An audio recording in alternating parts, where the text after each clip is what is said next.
So welcome to the Internet Research Skills webinar. This is our presentation, a presentation by the NYS CSEA Partnership for Training. My name is Chelsea. I'll be your host for today, and our facilitator will be Eileen Easterly. Good morning or good afternoon. I'm going to mute everyone's phones to keep the background noise to a minimum. If you have questions, you can click on the raise hand button, or even better, you can type it in the chat so that way we can see it. So let's try raising your hand right now. You just click on the green, or the little hand button on your side. It's like a hand, like a sign. If you could just click that so we can see if you know how to raise it. Awesome, like that, and you just click it again to put down your hand. And at the bottom hand of the screen, so if you feel like you need to throw any questions there, feel free. All right. Today's webinar is sponsored by the New York State and CSEA Partnership for Education and Training, or many people just may refer to it as the partnership. So what is the partnership exactly? Well, for those of you who are familiar with us, the partnership is an organization that administers education training programs for CSEA represented employees through labor management cooperation. It is funded through the negotiated agreements between New York State and CSEA. The partnership offers in-person classroom training, online learning, educational advisement services, grant, tuition benefits, labor management services, and other education and training programs, including the webinar you are attending today. The partnership is a joint labor management organization whose mission is to promote career mobility, improve job skills, and support workplace safety and health, and promote effective labor management relations. You can learn about us on our website or by calling us directly. I'll provide contact information at the end of today's webinar. Now that you know a little bit about the partnership, let's get started with the webinar. I'd like to turn the presentation over to Eileen. And I'm glad you could join us today. And some of you were sharing about how many times you search on a web, and on the internet for information, and I appreciate you putting that in there. I saw things between like 10 times a week to more than 50, and I guess for me it feels like hundreds. But anyway, I'll share with you what I've learned along the way, and hopefully you guys will give me your opinions on things too as we ask you questions. Now, during our time together, you'll be learning about several different search engines you can use to browse the internet. And some of these may feel very familiar to you, and others may be brand new. Also learn how to improve your search technique so that you can find the information you want more quickly. And I think we all want to do that. We don't want to dig through a whole bunch of bad search results. We'll discuss ways that you can evaluate whether information on a web page should be, I'm going to call it trusted or not. That's another big issue for a lot of us. And finally, at the end of the webinar, you'll learn about ways you can cite or document the information you find on a web page if you need to do that in your presentations or reports. Now, before we get going, I want to ask you a question.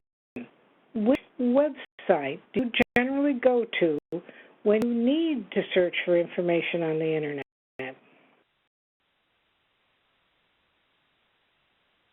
All right, you see I've opened up a poll. You can mouse and you can click option A, B, or C that applies best to you. What do you use most often to find information on the internet? A, Google, B, Bing, C, Yahoo, D, other.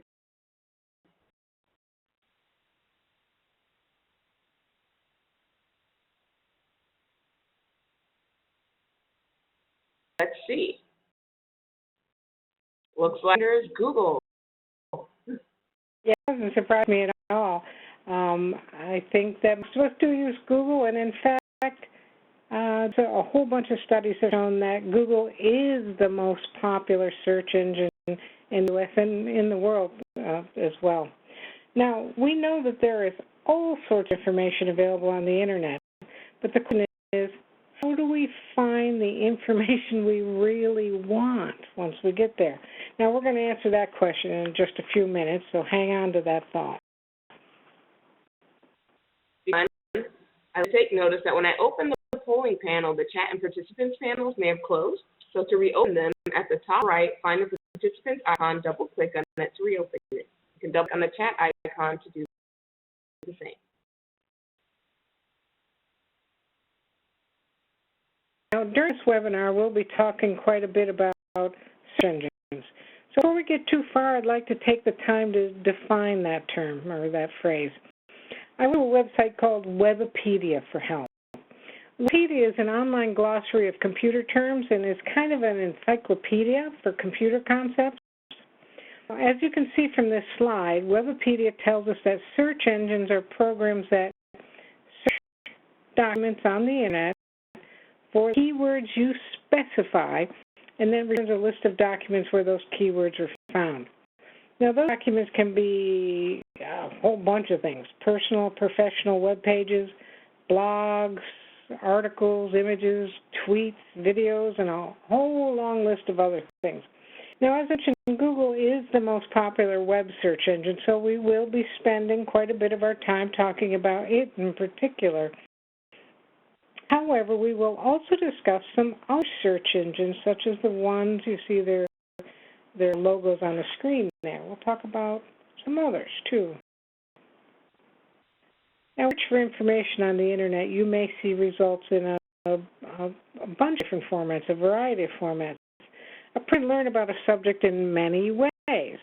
However, some topics lend themselves better to one way of learning than another. For example, you may find it easier to watch a YouTube video about safe patient handling if you were a direct care employee, actually see how it's done, rather than just reading about it in a Wikipedia article. If you've been doing safe patient handling for a while, but maybe you just need a refresher, you may find a simple checklist of steps to be quicker and easier for you. If you were trying to improve your skill at writing sentences, a video may not help as much as an article or a written guide or something like that. When you search the web for information on a topic, you may want to start by visiting several websites to get a sense of what types of information are available for you out there, which ones may be of most use to you personally, and what you're searching. The first search result you're given may not be the best for your purposes. Honestly, sometimes it's a challenge to find a helpful source and one can also trust to be accurate. You've probably heard about YouTube before. In case you haven't, it's a website that has millions of videos on it. And you search those videos by going to www.youtube.com, as you see on the screen. If you haven't heard of Wikipedia yet, don't worry, we'll talk a bit more about that later, too. It's strange, but when most of us want to search for something on the Internet, we all just type the first words that come into our head. I know I used to do that all the time. The problem is you just may not get good results when you do that. To find the information you want in the least amount of time, because who wants to spend hours looking for information? Think about what you want to find before you start to type. I think of it as like imagining the perfect web page, one that has all the information you want in one place. That would be ideal, right? Since Google's going to look at the words on that page when it searches, you also need to think about the words that the author would use when they were creating it. For example, let's say that you broke your arm and wanted to get some information about how long it'll take to heal. A good source of information on this topic, that is, I'm going to call it that perfect website again, would be one from a reputable medical source. We don't want just, neighbor telling you how long it's going to take to heal. And probably a medical source wouldn't use words like busted arm, right, on their page. They'd probably use words like broken arm or fracture or something like that. So keep that in mind. How would your author have written that page? Now, in cases, you may also want to consider what format you'd like the ideal information you're searching for to be in, such as a video or a checklist, like I was saying before. I'd like to stop and ask you a quick question. Please tell me whether Australia has a 4th of July or not. Now, don't take too much time thinking about this. Just pick an answer. If you think Australia has a 4th of July, click on the green check mark at the bottom of the participant field to say yes, or click on the red X to choose no.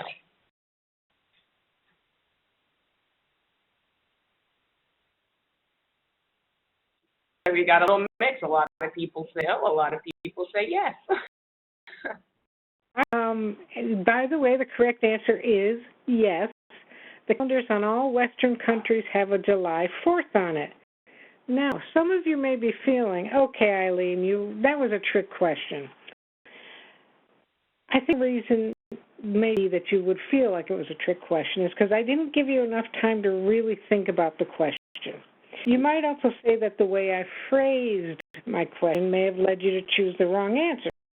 For example, if I had said, do Australian calendars have the date July 4th on them? Or does Australia celebrate 4th of July as a holiday? I'm guessing that we would have had way different responses to this question. Same things apply when we talk about search results. If we don't take the time to think about and phrase our search question carefully, Google may not be able to give us the answers that we were looking for in the search results. So we'll talk about search words next. If you want to search for information, I think it's best to just start simple. That is, start by just typing in a word or two in a search box, a couple words, or you can type it directly in the address bar if you like. And that may give you a whole lot of results. If too many, you can always add more words to your search query later to limit the search. And it's best not to type in your search words in the form of a question, such as, what's wrong with Will Smith? Now, Google evaluates every word you type in the order you type them in. It looks at all those things. The important words in this case, to me, let's say, are Will Smith. And I said, what's going on with Will Smith? Well, those two words would be at the end of the question, so Google wouldn't consider them to be as important as the words, what's going on, so that might be contrary to what you want. Now, even searching for a person's name, by the way, Google generally ignores whether you type your words in upper or lowercase, thank God. So we don't have to worry about that. And don't worry about spelling things correctly either. Google is smart enough to guess what it is that you want to search for, and it usually gives you the right spelling results. So you can see I typed in the actor's name wrong on the screen there, but Google gave me the results for the correctly spelled name anyway. It gives you a chance to go back to the original typing if you wish. Okay, so let's look at this idea a bit more. Let's go on to find information on how to create a personal budget for your family. A one-word search such as budget might give you better results than a question would, but still wouldn't be great. You'd search results for things like budget rent-a-car and the federal budget, as well as how to create a budget, which is more of what we want. The question is, how can we phrase our search better to get the most helpful set of results? Now, as I said before, the words you type as well as the order you type them in can make a big difference. In this example, I typed in just the word budget. That's it. If you notice, Google found around 1.5 billion web pages that match my search phrase. That is a lot. I wouldn't want to look through all those pages, and I know you wouldn't either. That is for sure. So I could try to make it better. If I added the word personal in front of the word budget. Now, this told Google that I wanted to find websites that had both the words, but I considered personal to be the more important search word. I put it first. So doing this gave me fewer matches, still over 1.3 billion, but they're also probably much better ones for what I was actually looking for. Less for me to go through. Interestingly, I tried the words in a different order again, putting budget first, then the word personal. Again, Google looked for websites that had both words on the page, but this time it did select those where budget appeared more prominently or higher on the search list than the word personal did. Order is important, and switching the order can impact the results you get. why, you might be thinking. Well, when you search for budget personal, personal is the second word, therefore less important. Okay, before we move on, does anyone have any questions about choosing search phrases at this point? Questions, you can throw in the chat box.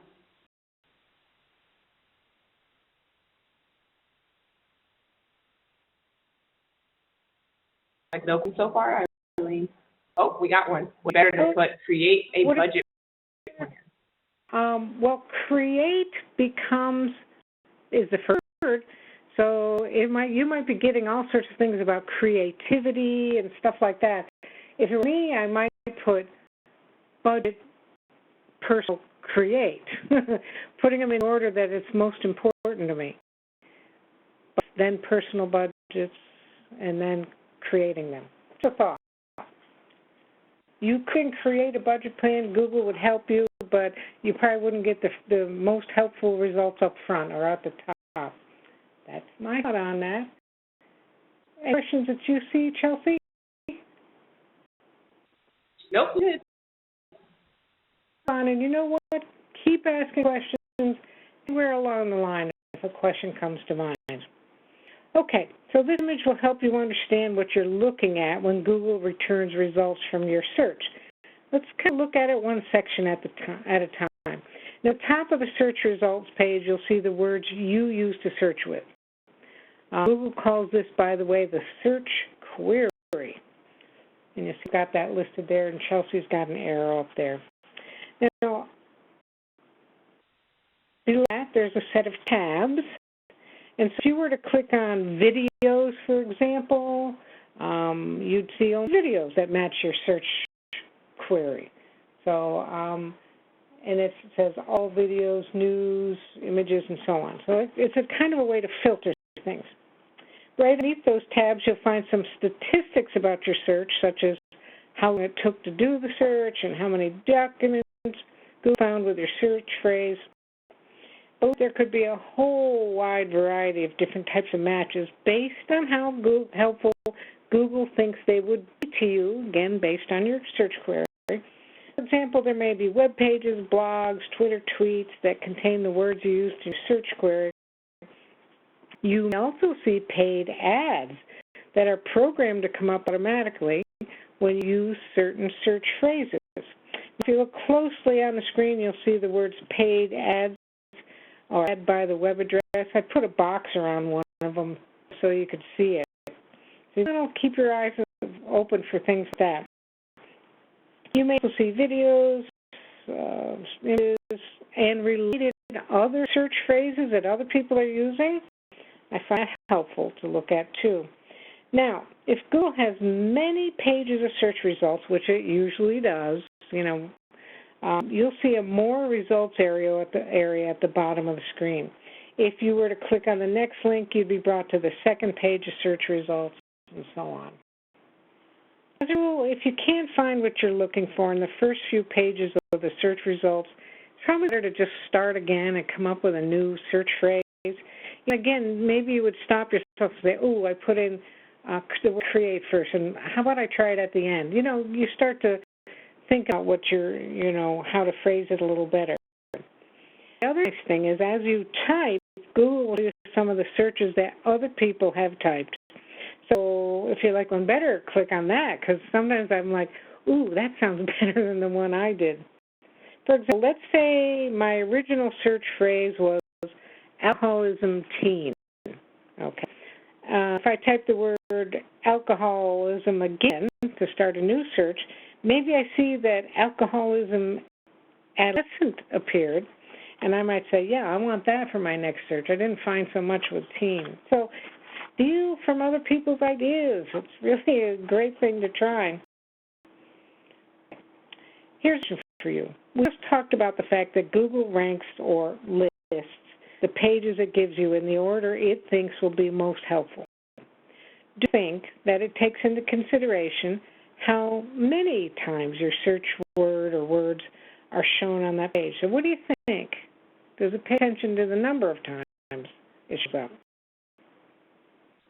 It seems that it does impact rankings, click on the green check mark at the bottom of the participants panel to indicate yes, and if you think the number of times a word is used in the page doesn't matter, click on the red X to say no. There you got it. Couple, but it seems like it's mostly yes, Eileen. Okay. Well, for those of you who said yes, that is correct.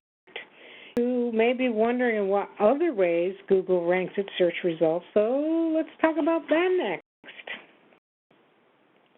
Google actually uses an algorithm or formula, if you will, that evaluates over 200 different factors when it ranks your search results. As I said, one of the items that Google evaluates when deciding on the order of search results is how often your words or search phrase appear on the page, because they figure it'll be a better match if it comes a lot instead of just once, way in the end. Another factor it considers is whether your search words appear in the title of the web page or its web address. Again, generally a word that appears in the title or web address will be more important in that article. So another determining factor is whether Google rates this as a quality website or if it seems questionable or unsafe in some ways, because Google will pay attention to that and notice things like if there's malware been reported on the site. Once you're comfortable with basic searches, you may want to learn some advanced searching techniques. What you can do to narrow down your search results is called an exact search. So you type quotation marks around a word or a couple words, Google will only return results that have those words right next to each other on the page. In this example, search results would only be listed if the words Thomas Edison University appeared right next to each other in the text. Chelsea that out for you there. Keep in mind, this search would skip pages that had Thomas Alva Edison in the text. Even the word university came after it. Because the word we don't want, Alva in this case, which is the middle name of the inventor, separates the words we put in quotation. So it can really narrow it down and get rid of the things you don't want. Now, I'm curious.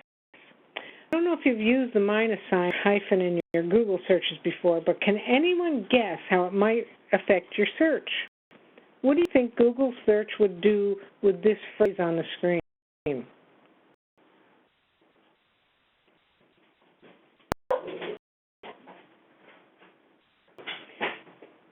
Okay. I was muted. Please, participants, please put ideas of this Google search would do in the chat box. What do you think Nathan would do? Said find everything for the entire season, eliminate results with season, limit the search. Now I'm asking you to guess, right? Well, I mean, some of you might know, but limit the search, spring season. All right, you guys are starting to get the idea. Well, what Google does when it says that is to skip certain types of pages. In this case, like some of you guessed, we search for pages that had the word spring on them, but limit the search by skipping any that also had the word season on the page. So you might do something like this if you wanted to search for pages that had to do with mineral water springs, that kind of spring, or spring mechanical device like a slinky or something, but has nothing to do with the season spring. So if I put in Jaguar minus car, that means I'm interested in the animal, not the vehicle. So then get rid of a lot of searches you don't want. So let's look at this idea a bit more. By the way, when you use a minus sign, it needs to be right in front of the word you want to exclude. There can't be any space between them. So if you look at the example on the screen, you'll see basic math, space, minus kids.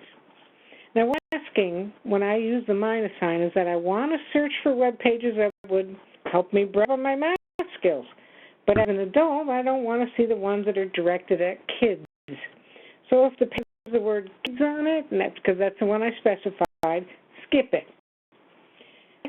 you think about the minus sign as the word without, it can help you to remember this helpful tool. So like season without spring. So use this minus spring. I think of it that way sometimes too. It helps you remember. Now, the last example, so it deals with the word or. Now, normally Google needs to find every word you typed in your search before it selects a match. If they're not all there, generally it'll tell you I found this, but it's not a match for everything. When you type in the word or, and it has to be in capital letters, so Google pays attention to it, what you're doing is you're telling Google that it doesn't need to find both the word before and after the or on the same web page. For example, if I wanted to find out the location for the Olympics in either 2022 or 2024, I would use the capitalized word or. So see, Google shows me web pages for either year and so you can see there's things about the 22, 24 Olympics and so on. All web browsers use double quotes to do an exact search. That's pretty common. However, many of them handle the idea of excluding or the minus idea or the either or. They can do things differently than Google, so you might need to look into those other browsers and how they do it. Okay, before I move on, does anyone have any questions about choosing search phrases at this point, or these special search phrases? We do have Vanessa ask, this has to do with the excluding pages with the minus sign, how we did basic math minus kids. She asked, why wouldn't you just search for basic math for adults? Good. Again, I might, if I was on my toes, I might say math basic adults. Now, that gives me a good range of pages. We could make sure that adults was on there. But it might say on that page, adults who are helping preschool kids to learn math may want to do this, because that page may be geared towards those grade school kids. You see what I'm saying? The word adult was there.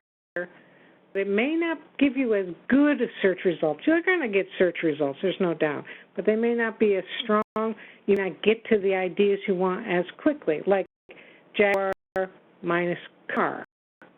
I see the animal stuff. I don't want to have to skip over all the stuff about cars. That's what I mean when I say that. Does that help you, Vanessa? Okay. Keep asking. That's why you're here, right? And I'll be glad to answer any questions as we go. Okay. Now, as I'm sure you know, not all the information that's published on the Internet is trustworthy or even true by any stretch of the imagination. Now, some of the businesses that publish web pages present information that looks trustworthy at first glance, but when you look deeper, you find that the information has been slanted or biased so that their product looks good. Now, if you were looking for tips to help you buy, let's say, ergonomic desk chair that supports your back, would you be more likely to trust information from the Occupational Safety and Health Administration or a company that sells office chairs? You know, I think we'd all be more likely to trust OSHA. Now, that doesn't mean the information on the chair website is wrong. It should not be the first place you should look when you're starting to do your search for information. And I'm sure if you should trust the source of the information, you can actually do a Google search on the organization or the author of the article. So do a search on them to see if you can trust them or not. There's a lot of information out there, and you could say, okay, I can see pretty much most people say this is true. But if you weren't sure, you could always do a search on them. Now, however, things are not always as clear-cut, and you knew that, right? A good example is Wikipedia. Wikipedia is a free online encyclopedia. I like it. It has a huge amount of valuable information on it, and like the old print encyclopedias we used to have, it's constantly being updated. Wikipedia often comes up in search results, and it can be a really good place to start searching for information. However, as you can see from the area I've highlighted on the screen, anybody can submit or edit Wikipedia articles. It means that an article can be submitted by the foremost expert in the field you're researching, or it could be submitted by your neighbor who thinks they know something about the topic. If you trust what you see in the Wikipedia entry, you may want to keep searching. Keep looking at some other places, or to a more trusted online encyclopedia such as Britannica.com. The good news is that Wikipedia has researchers that are continually checking the accuracy of entries, so they get rid of stuff that's just, not true. The moral of the story is this: it's up to you to judge how accurate the information you find the internet is. You've got to spend some time thinking about it. One you can do, and I recommend this always, is to check more than one source. Look for more than one source of information on the topic. And I also would say don't just click on the first search result you're given. May not be the one best for what you're searching for.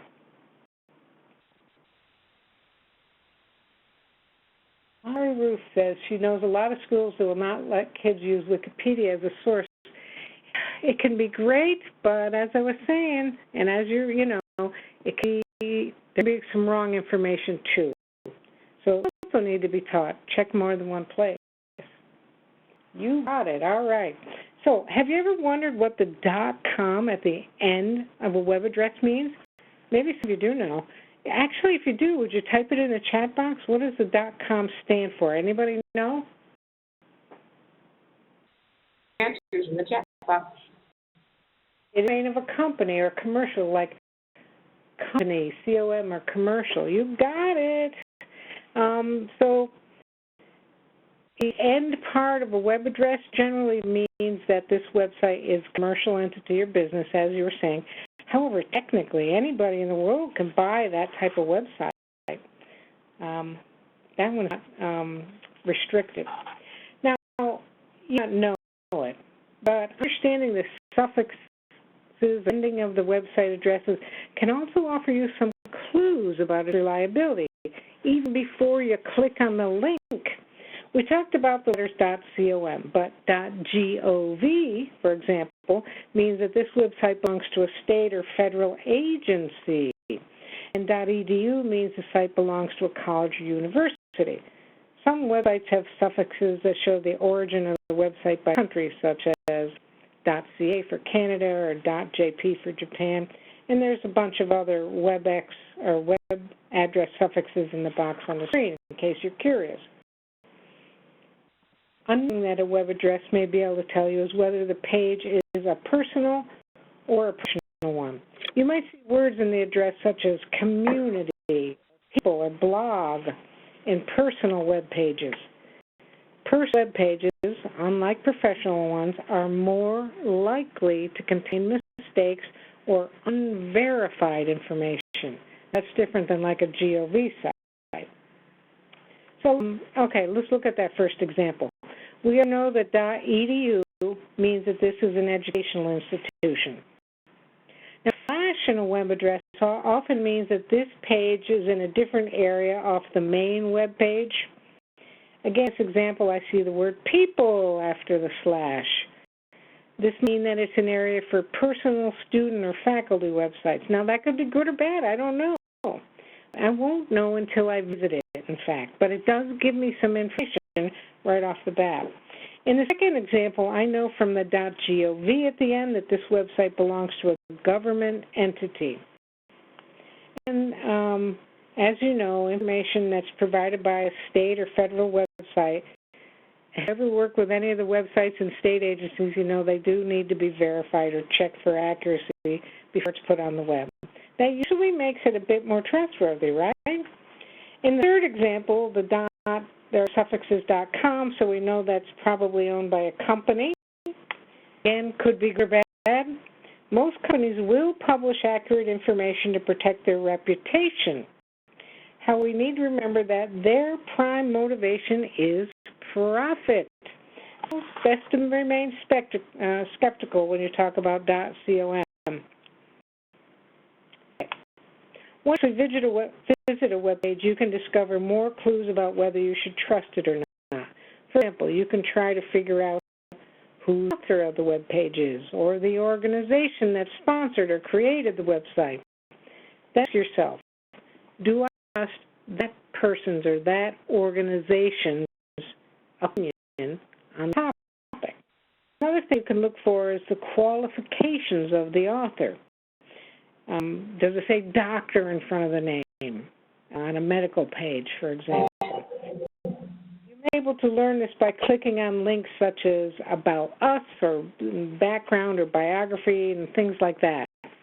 Also, when you're looking for data, it's always better to have it be up to date.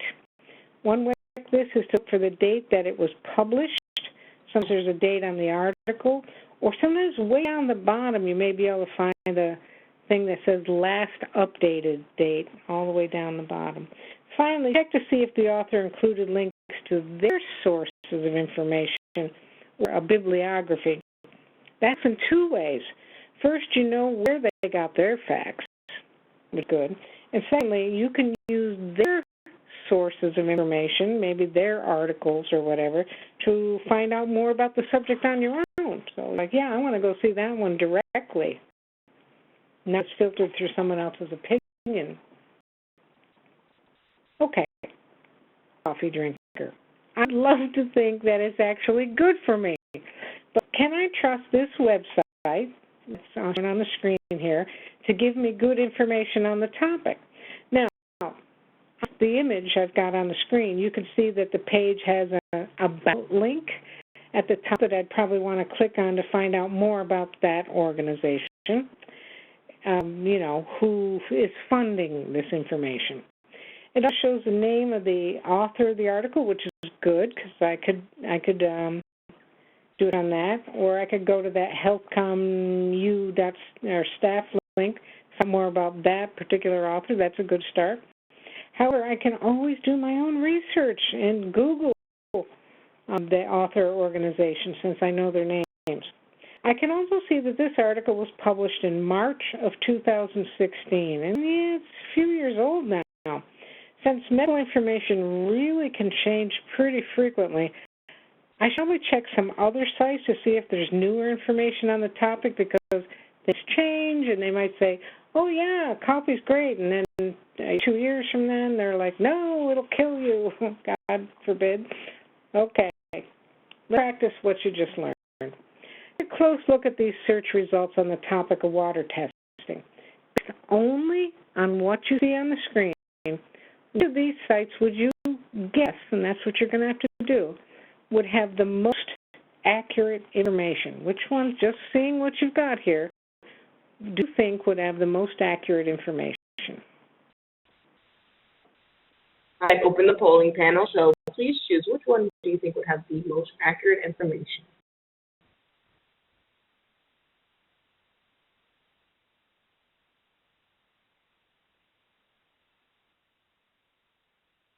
For everybody to get their answers out.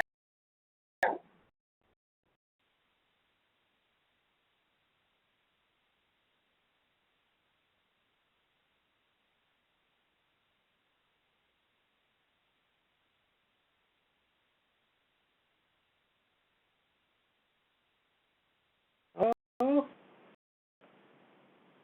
tell me it did. We're just waiting for some participant response. Give us 9 seconds.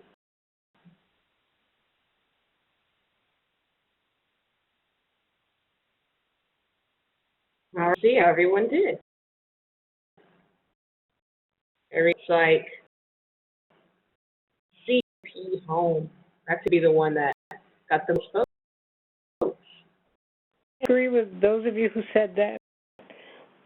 I think C is the best based on what we know here.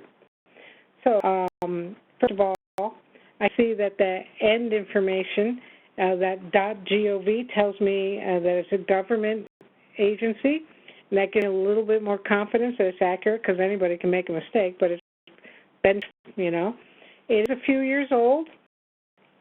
and I have to ask myself is, has water quality testing changed a lot in the last few years? If so, the date could be important and I might have to go look for another source.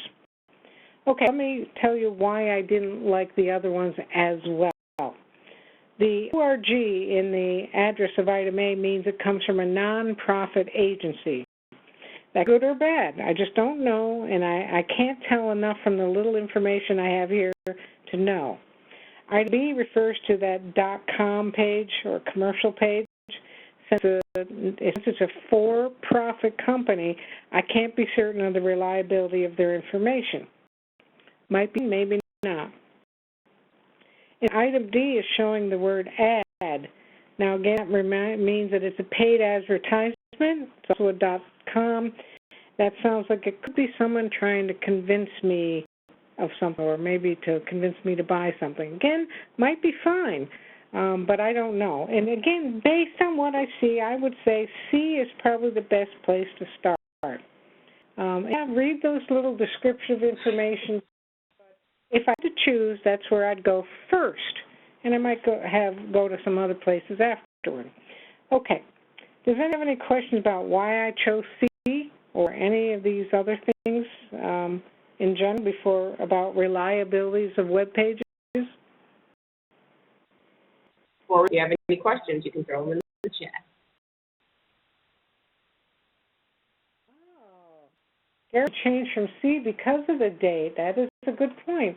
And it is important. And again, think about the topic, and you might say, I don't know enough about water testing. I'm so beginner at trying to learn more about this topic.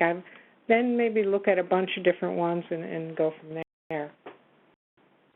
2017 might be old, you know. I don't know. But that could be, so you in that case might have gone for that other one first. And then try the other one as well. Okay. Any other questions about that before we move on? No. Okay. As in before, most people use Google when they search for information on the Internet. It's a very good search engine, but not the only one out there. And you may want to consider using others from time to time. Okay, to make an analogy, I have Target in my neighborhood. It's a good store. I like it. You find lots of different types of things there. The one in the house even has a full grocery section, so I don't have to go to two stores. I like that. But however, what if someone told me that the only place I could shop for the rest of my life was Target? Now I'm so happy. I find things for my day-to-day life, but when my refrigerator broke and I needed to replace it, I wouldn't find one at Target. Search engines are the same. You may find one that you like to use most of the time.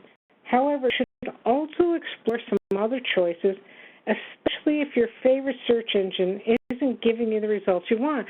So if you're like, this just isn't working, I'm not finding anything, that's a good time to try one of the other ones. Okay. Let's take a moment to compare Google to some of the other search engines. By the way, in case you're curious, Google began as a research project at Stanford University in 1996, so it's been around for a while. One of Google's strengths that people say is the sheer number of websites it indexes or looks at for searches and the number of results it returns. Because of you have a really good shot at finding what you're looking for. It also displays its results really fast, very quickly. Additionally, it has good advanced searching capabilities. By the way, many people do like those filtering links at the top of the screen to search for specific things like news and images and so on. In the screenshot I'm showing you here, I've shown the results you'd get if you typed in green technology and then clicked on the images link. So, you know, it's a quick filter without doing much work. It's the second most popular search engine, and it was created by Microsoft Corporation. It started off as MSN Search, but evolved into Bing in 2009. Bing calls itself a decision engine, and it'll support your search efforts by offering suggestions for you at the top and the left side of the screen. I by the way, it does offer more of those autocomplete suggestions at Google, you know, where I said I typed in alcoholism and then start to see all the things that other people have typed. It's got almost twice as many as that Google shows. Some people also say Bing is better at searching for videos. It's better at finding those for you, so something to keep in mind. Another is Yahoo, well-known search engine. As of a 2015 deal, the Google search engine now powers all Yahoo searches. So Google's doing the search in the background. Yahoo is more than a search engine, though. It's also a news source, a shopping center, an email provider, a game center, and stuff like that. Well, Google also provides these things. Some people feel Yahoo's features, like the shopping center, are better than Google's. Because of the wide variety of things you can do while you're there, it's often called a web portal, and that can make it a helpful site for people who are kind of new to the Internet. One is the Ask search engine. Previously, if you've been around as long as I have, it was called Ask Jeeves. I don't know if any remember that. Ran a long time. Now, search options are as good as Google or Bing, but Ask is better than the other search engines at using something called natural language search to allow you to type in your search forms in the form of your search questions in the form of questions. Okay.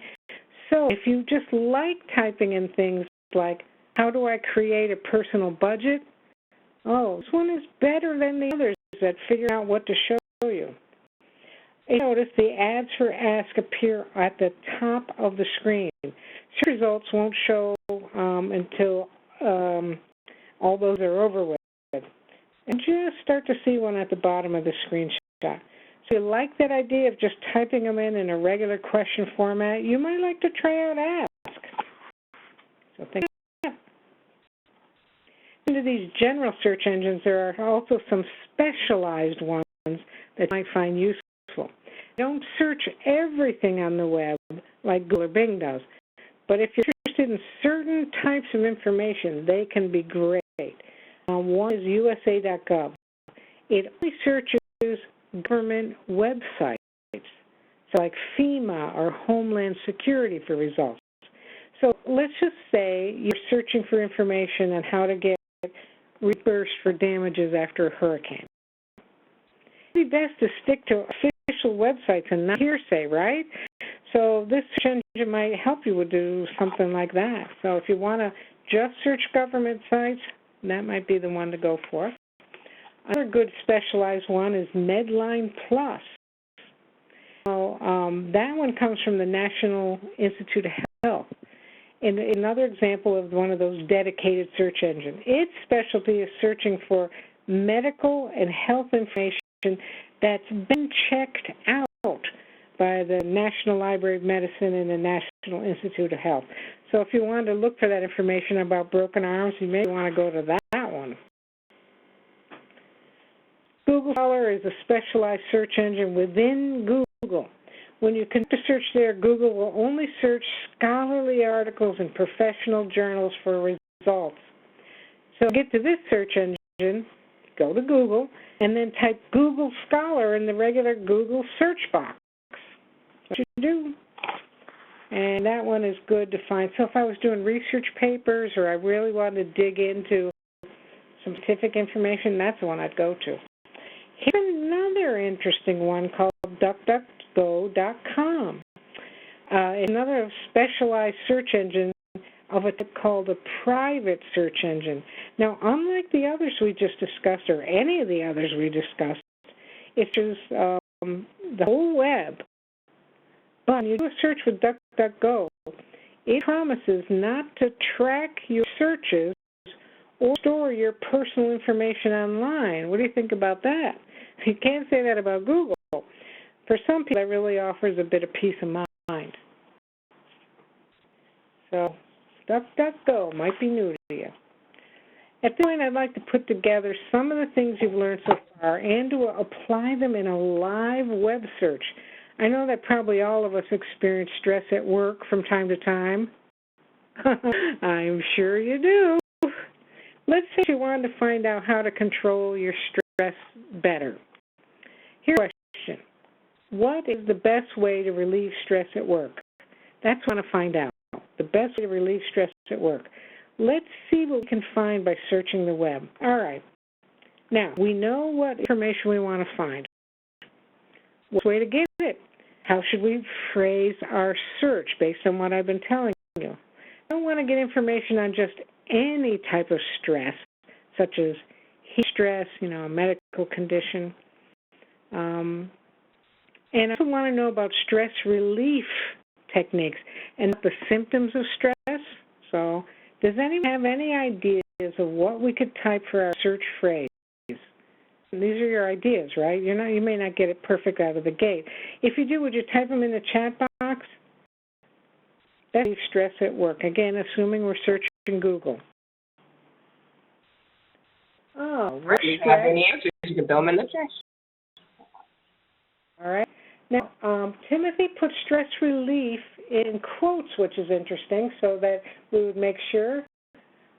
Stress relief plus work. By the way, you don't even have to put in the plus sign.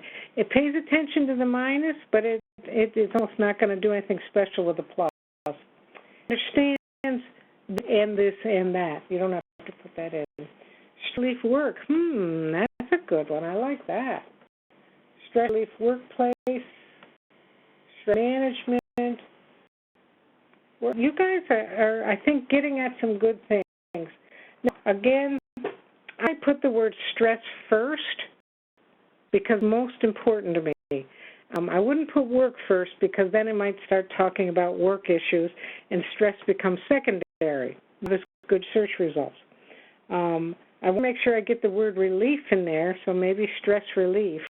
And maybe those two are the most important. And I might put work at the end because I'm kind of putting them in the order of importance to me.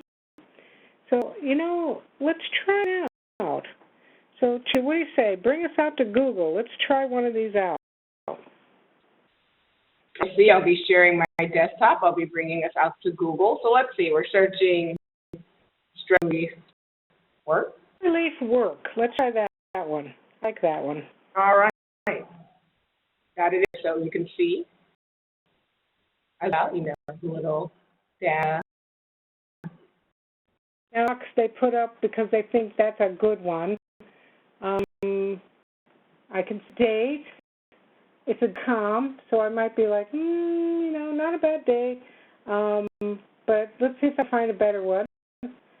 Quick stress relief, helpguide.org. That one is a not-for-profit. One is a .com, 9 simple ways to deal with stress at work. Okay. Coping with stress at work from apa.org. Here's health.harvard.edu. Doesn't that sound? That might be a good one. Or even further down, clinic. And actually, you may not know it, but the one above it, it says NHS.uk. That means it comes from the United Kingdom. NHS is the National Health Service. So they're good ones that I might want to try. I'm going to have us go to that Coping with Stress Mayo Clinic. It's a profit, but it's a famous medical source of information. I'm just going to go there first. And let's look at this page a little bit. I see that by the link that says by Mayo Clinic staff, so I would know who wrote it. You don't need to click on them, Chelsea, but yeah. I could find out more about my authors there. Let's see if I can find a date anywhere, Chelsea. Sometimes it's all the way down the bottom or all the way at the top. Oh, February 2019. Okay, so not that far. Oh, I love that idea of showing references too, right? Because I might say, stress in your health, U.S. Department of Health. I want to read that one on its own. I love to do that. And let's go back up and see if there's anything. Oh, yeah, more in depth. How do you like that? Oh, there's a lot of, okay. It's a very promising one to start with. Is it the one? No. And I could, if it wasn't, or I might say, okay, I've learned this much. Now I want to go out to another site, see what they have to say. And then, after you've looked at 3 or 4, you've got some good information. don't want to spend an endless amount of time doing this, right? So a better search to begin with, you will spend less time, and none of us have like enough time to do this. So I think we'll stop there because you guys get the idea. But definitely, is there any questions about that one? Now, Keith and Gary, the how-to would maybe a better type of search for ask.com. We want to stress first, you know. Okay, any other questions about what we did on that search? Any questions about that at all? Does USA.gov only supply federal government? I think it does. It's gone out there in a while. I don't think it does state government, but that's a good question. I want that myself now. For sure. I would do. I'd probably Google or go to USA.com, .gov, and see if they had any information about itself. Okay. All right. I want to move on to this next topic because we're running out of time, and I don't want to skimp on it. But I will stay here as long as you guys have questions, by the way. So the last topic is if you're taking college courses, you'd be formally asked to cite or document the details of the information you have searched for on the web, your research. Your agency or facility may also require that you cite or document any information you find and that you might put in a presentation or report or things like that. If you have, and if your agency has a style guide on how they want you to document your research on the internet, use that. If you have no style guide, there are several good ones that you can use.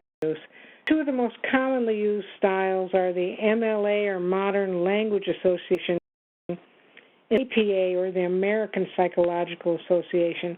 MLA style is most often used or required to be used in like liberal arts college courses. APA is often used for social sciences or sciences.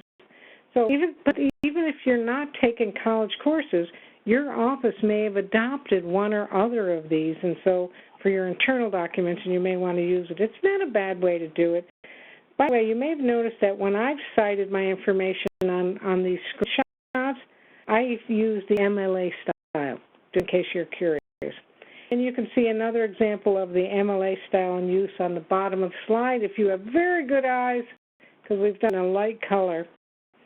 We have a handout that gives you some more information on citing website sources with your webinar approval email. So when you got your approval email, that's when you got your handouts, okay, all of your handouts. Any questions on citing web sources before we move on?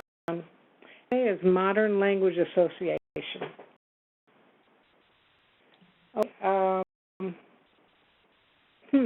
Questions before we move on? I'm ready to move on to general questions at this point. And Jean has one, and she says, sites that are not-for-profit, where they get money every time you search on it, reputable. Maybe they may not be. Again, I don't know. Let's say that they got money for rainforests and they collect money, you know, when you click on this or that. It may be good, it may not be. You really don't know. Whenever anybody, I guess this is, maybe it's my bias, but I think if they're making money, they want to persuade me, and they may be slanting the data a little bit. So would I go there first? Maybe not. But I'd go there because they may have good information. But maybe check some other places first, then go there. So you can say, wait a minute, everybody else is saying something different, so I trust you as much, because they could be perfectly fine. It's the truth. The same thing with the .coms. Are there other questions that have? So listen to our final question and answer time. There's our web address and other information if you want to contact us, but